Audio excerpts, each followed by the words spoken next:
Most attackers don't need exploits. They just wait for you to miss the signs. In this lab, we're going to launch real Nmap scans, Dirb enumeration, and Hydra brute force attacks against a live network. But here's what actually matters. If you don't know how to read the logs, you'll never know you were hit. I break down exactly how these attacks appear in Wazuh, pfSense, and Wireshark, and how a SOC analyst spots them in minutes using nothing but standard tools and clear indicators. Before we get started, I have to do the mandatory "I don't want to get in trouble" from YouTube slogan. This video is for educational purposes only. All scanning, brute forcing, and exploitation demonstrated here is performed in a controlled lab environment using machines that I own, and I have explicit permission to test. These techniques are shown to help you, the student, and defenders understand how attacks work so they can detect, prevent, and respond to them in the real-world systems. Never scan, attack, or attempt to access systems that you do not own or have written authorization to test. Unauthorized scanning or exploitation is illegal and unethical. If you're learning cybersecurity, practice only in labs like this one or in an authorized environment such as capture the flag challenges or training platforms.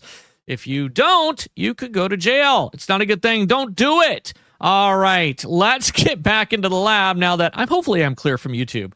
Okay, so the first thing that we need to do to simulate our attacker on our network is that they would be doing some type of recon. They would go through and they'd be like looking for stuff. So we'll do an Nmap to kind of simulate that traffic so that we can identify it using our Wireshark and our SIEM. So the first thing we're going to do is an Nmap TAC SS. That's lowercase s, uppercase s. That's a stealth scan. We're going to do a TAC P TAC. That is meaning that it's going to go through all 65,535 ports, kind of see what's going on. We're going to do a TAC uppercase P, lowercase n. This tells the system that, hey, we think it's online. We don't need to test to see if it's actually online. We're not going to do host discovery. We're just going to let it do its thing. We're going to do a TAC scan delay. This is going to allow us to test and see how an attacker would do it. And the reason that we're doing it this way is because if there's an attacker going after your network, chances are they're not just going to scream through all those ports. They want to be sneaky. And so we want to be able to see what that looks like on our Wireshark. So we're going to do the same thing. I'm only going to do 10 seconds. That's all I'm going to do. And then we're going to set it for max retries, just like this. This is going to say, hey, don't retry once it goes through, right? We're not going to do that. And then finally, our IP address, 192.168.1.103. We're going to let that sucker go to town. I'm going to open up a new terminal because we're not going to wait for that. We're just going to let it go through the same time. If there was an attacker, right, then they would do one at a time. They're very patient, especially advanced persistent threats, which is kind of what we're trying to simulate, organized crime. Some of those harder to pick up targets, right? They're not going to just come in and just let us know they're there. And so it's up to you as the SOC analyst to kind of discover that. And that's what we're trying to kind of go through. All right. Okay, so we're going to use Dirb next, and Dirb is directory finder, and that's its goal. Let me show you what we're looking at here. Let's do a cat, and then I believe it's a user, and then share, Dirb, wordless, common. There we go. Common underscore directory. There we go. And you can kind of see what's going on is that we've got some directories. Now, this would normally be a lot bigger than what it is, but for the purposes of our lab, this is just something that I created, threw it in there to let us go through. And it's only going to search for those 6 directories. We could probably add some more if we really wanted to, but for today's lesson, I think this will be fine. All right, so we're going to run Dirb. So Dirb, and then we have to identify the IP address. So Dirb, HTTP, I almost did 10. 192.168.1.103 is the IP address of our Metasploitable. And then we have to identify where we're going. So that's that user, share, Dirb, and then wordless, and then common underscore direct. All right. Now, the last little portion of this is a tag Z. This tag Z is basically saying, hey, I want you to wait a little bit between looking for these directories so it's not, shining bright and shiny on top of everything. We're going to do 50,000 milliseconds just like that and see what comes up. And you can see that it's starting to scan.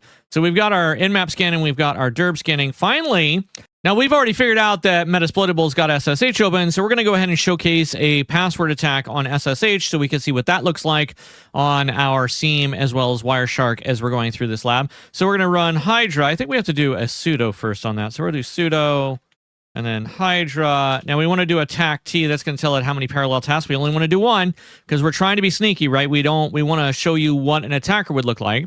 We're also going to do a TAC W. That's the delay, and I think we're going to do 15 seconds. So 15 seconds in delay.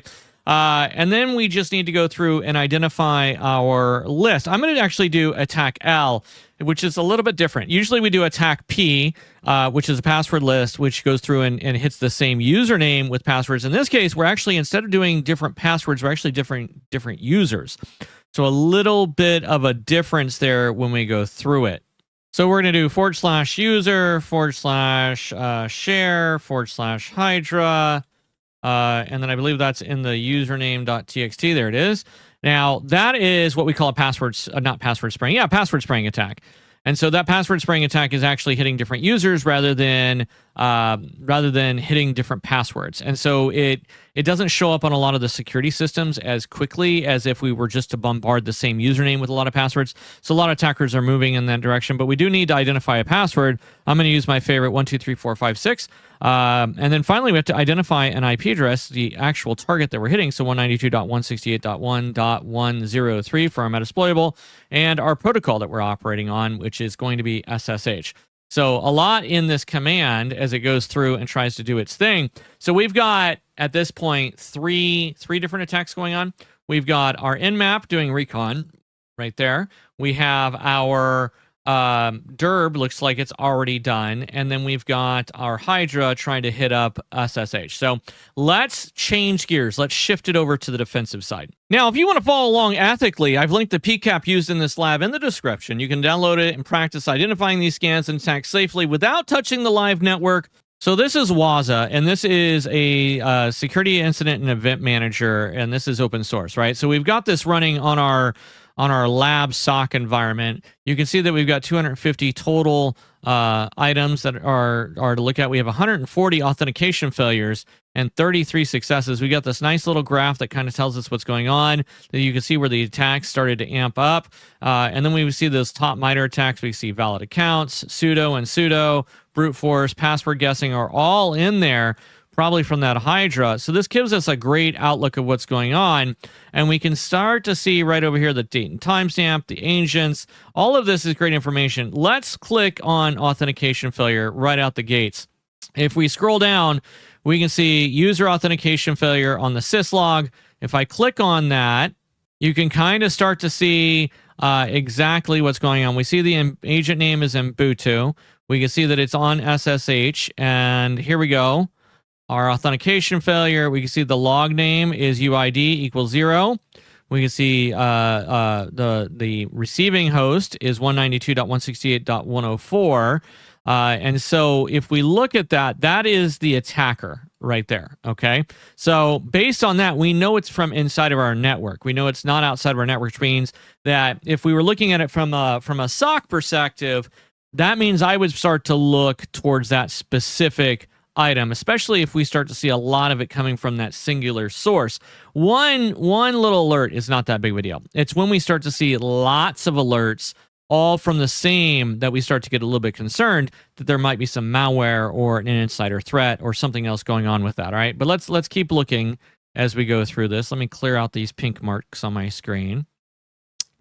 Here is the actual attacking or attacker or attacked victim. We're going to go with victim. This is our victim right here. This is that Metasploitable 2 box that we were talking about. And again, we can see authentication failure, and it's just giving us more and more information as we go through. This is why I like this so much, is because it just kind of makes it a little bit easier to kind of ingest. And we can see a lot of it going on.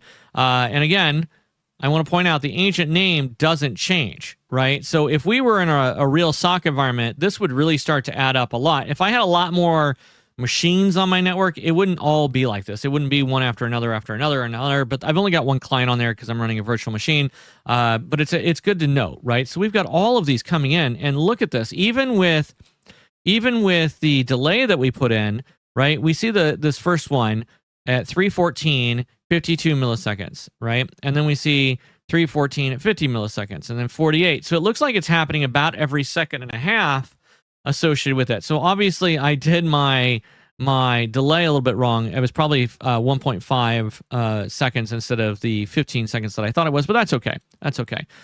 So we can see some problems with that, all right? If I go back to events, we can start to see, again, all these authentication failures. It kind of gives us a better rule. And look at this rule ID. If we click that open, we're going to start to see some awesomeness associated with it. And I love that that puts this all there.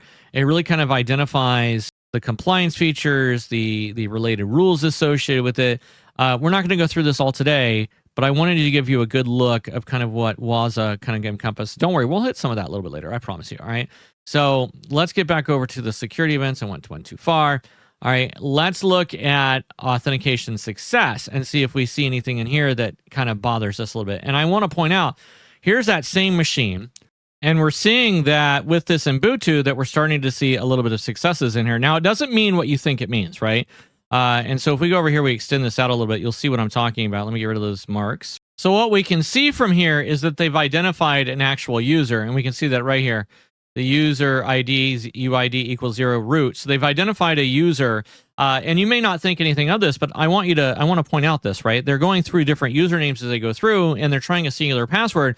So they're going through and identifying specific targets that they could then go through later down the road and try to break into. So while they haven't gotten access, they've definitely started a list of potential targets that we as defenders need to kind of start to understand and realize that that is a real danger. Would we do anything about it? We wouldn't change usernames. It's too much, right? But what we would worry about is do we need to change our policy, right? And so I think, let me take a step back, right? So would we change our usernames? I think so. I think I would. I don't know if there's a system out there that I would want, one, root to be an actual username on my system. And then two, I don't think I would want regular names. I'd want codes. Now, does that mean it's going to be perfected? It's going to provide anything? Probably not. It's low on the priority scale, but it's definitely something that I wouldn't want, because this one right here, if somebody sees root, chances are this is an actual root user. And if that's an actual root user, that's a big problem. That means that's the one that I would go after if I was in their shoes. So we have to be careful of that. We definitely don't want to do words like admin. We don't want to go through and provide an attacker any more information than what we have to, right? And it's not real security, but it's definitely helpful. It's sort of like why leave the doors open at night? We should lock them, right? And that's what we're trying to accomplish.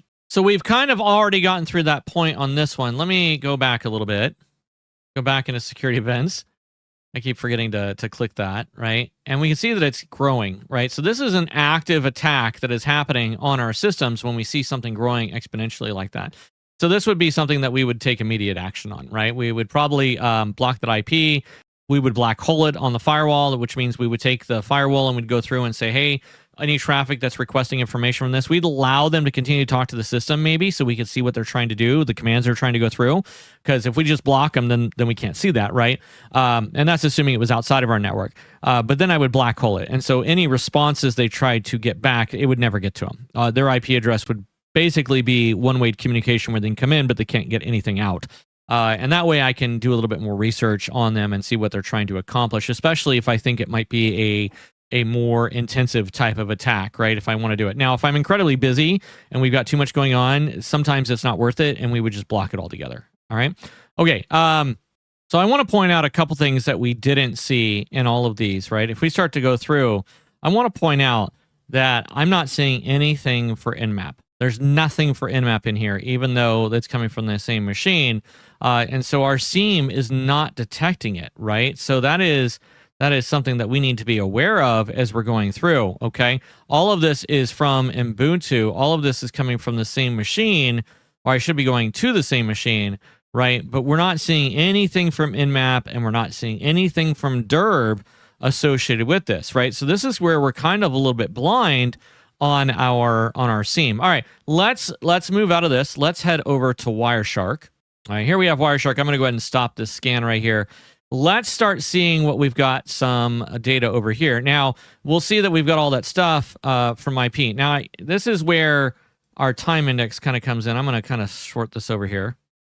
So we have our time index, which is nice. We have our source, our ports, destination port, protocol that we're using, the length of the packet, and then some basic information. Now, this is a lot of traffic to surf through. I mean, I want to point this out, right? We're already at 21,394. And if you think about that, the only machines I have running on this thing right now are my Cali box, my Metasploitable 2, the Ubuntu, and then the SIEM, which is another Ubuntu. So there's only 4 machines, and we're already at almost 22,000 packets going through it. And there's nothing going on, and that's a lot of traffic to go through. All right, so let's try and figure out what's going on. We're going to hit the source. I'm going to hit it again, and you can see that it kind of alphabetizes it. So we're going to go right at the very beginning. All right, so look at this. We've got ARP right here, and see, you wouldn't even have saw this, right? Because it was so slow. Check this out, though, right? 51254. Now, a lot of you guys are probably looking at this, and you're thinking to yourselves, okay, this must be an ARP attack. This is where our scan came from Nmap, but it's not. This is just normal traffic, and I want to point this out, right? So 192.168.102, right? And then who has 100? Who has 100? Who has .1, who has .1, and it's coming from different machines, because look, this is FA, this is 02, right? And so you can see that this is actually legitimate traffic. This is the machines talking to one another, but when we spread it out like this, it looks like it's malicious, and it's not. And this is where that training, that understanding of how network traffic actually functions really works with you, so you can go through. Because if it was malicious, it would be, well, we'll show you, right? It's going to be a lot easier to tell. All right, so let's skip through this. Okay, let's knock out some Wireshark. Now, you may have noticed that a few things changed. I had like a, I don't know, disastrous fault in my virtual systems, and so I had to rebuild it from scratch. And so the IPs changed, and I apologize for that. But let's get right into it. We replicated everything. I didn't want to re-record it, but let's go right through and see what's going on and how we see Nmap. So we're going to do TCP flags and then .sin. That's going to give us the number, and then equals 1. And we also want and sign TCP flags acknowledgement. So ACK and then equals 0. So what's going on with this filter that we just put in is the TCP, obviously, right? Transmission Control Protocol. And then we did the dot, and we're saying, hey, SYN, start a connection, ACK, acknowledge receipt, FIN, that clears it, closes it, and then RST would be abort connection or reset, right? But we're looking for the synchronization and the acknowledgement. So the start and the acknowledgement of the connection. And then the flags, either 1 or 0, 1 is on, 0 is off. And so for our first command where we're saying TCP flag syn, we're saying, hey, show us packets where synchronization flag is set, where it's on, right? And then we're doing that and sign. This is basically just saying, hey, we also want to do TCP flags acknowledgement equals 0, and this means that the acknowledgement flag must not be set, okay? And so what this does, only show me new connection attempts, right? So show me TCP packets that are attempting to start a connection but have not yet been acknowledged. And what this is going to do is show us exactly what's going on with Nmap if we're concerned that an Nmap hit, and we are 100%. And so if we look at this, we can go and say, okay, I opened up this packet, and look at all of what we've got going on here. So let's go ahead and enter, and we can start to see all these synchronizations that are coming in. Now, this is showing us our source, right? 10.10.10.100. That's our source. And then it's going to 192.168.1.100. And so we're seeing that on port 80, and we're seeing that synchronization. And so what's going on this is our Kali machine, which is operating on 10.10.10.100, is trying to communicate with 192.168.1.100, which is our Metasploitable 2, and it's saying, hey, synchronize with me. And we're not looking at the acknowledgement, we're only looking for synchronization. So we're getting one way, and we're able to very quickly see that this IP address, this 10.10.10.100, has sent out a just ton of requests. And so it's obviously scanning. And the way that we can see that, if we go through, is we can see the destination port. I'm going to sort this by destination, and it kind of relieves us a little bit, which we'll get into in a second. We're seeing just port 22 right here, just slammed with different traffic coming from 10.10.10.100, and it's all directed to the same site. And so when we see this type of traffic coming in, this is indicative of someone trying to gain access into the system. And the way we can see this is if you look at this timestamp right here, right? We're seeing 1911, we're seeing 1911, and look at this. Some of this isn't even more than 1 second apart. And so it is just hitting this server non-stop, just going after it. And so Hydra, even though we kind of tried to slow it down some, it didn't slow down that much, and it was very easily detectable by our systems. And so that's our Hydra attack. That's all that's going on right there. All right, let's move on to Dirb. So right off the bat, we know that Dirb is a directory finder. We know that our server is operating on port 80 and well, technically it should be 443, but it's not. So let's get rid of this. Let's get rid of these flags up here. We'll get rid of this right off the bat. And so we're going to just do a TCP.port and then of course equal and then 80 because I know it's not on there. And this is where we could start to see a little bit more traffic coming into play.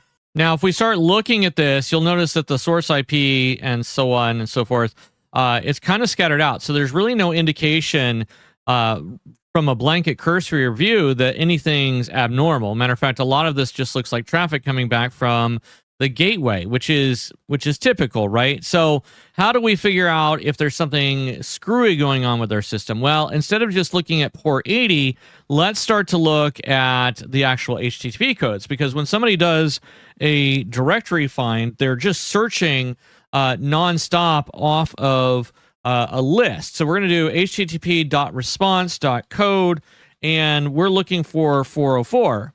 Okay.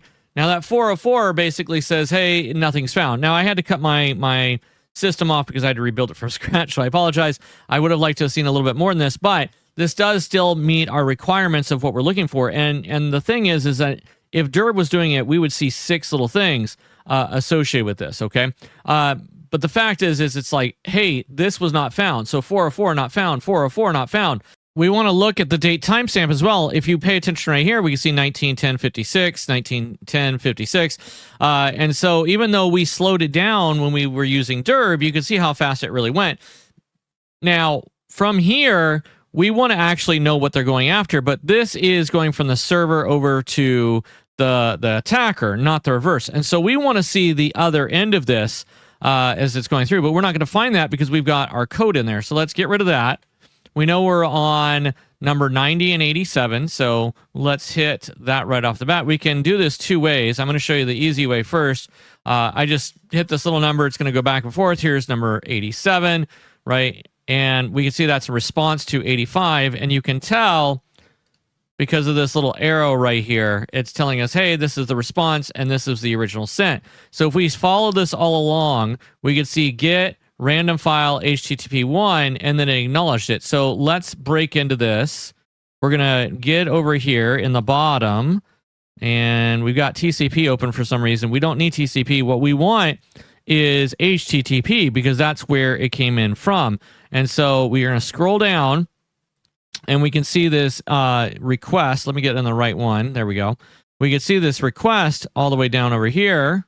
Now it's asking for random file, and you're probably looking at what we did, and I probably screwed up the text file that we were going through, and that's why it's saying that. That's not a big deal, but we can see that they were looking for the get random file associated with it, and so that's where that came from. If we look at the other one, see right here, they were actually looking for Fran2. So apparently I really screwed up on my file. That's okay. But we see Fran2 and it's right there. So there's 2 places you can get it. And again, right here. All right. So that's Dirb looking for directories and trying to get through that process as it was going through. Okay. If you found this helpful, please make sure to like the video and let me know in the comments below if you'd like to see future videos on building your own home lab like what we did today. Your feedback helps shape this channel and what we see next.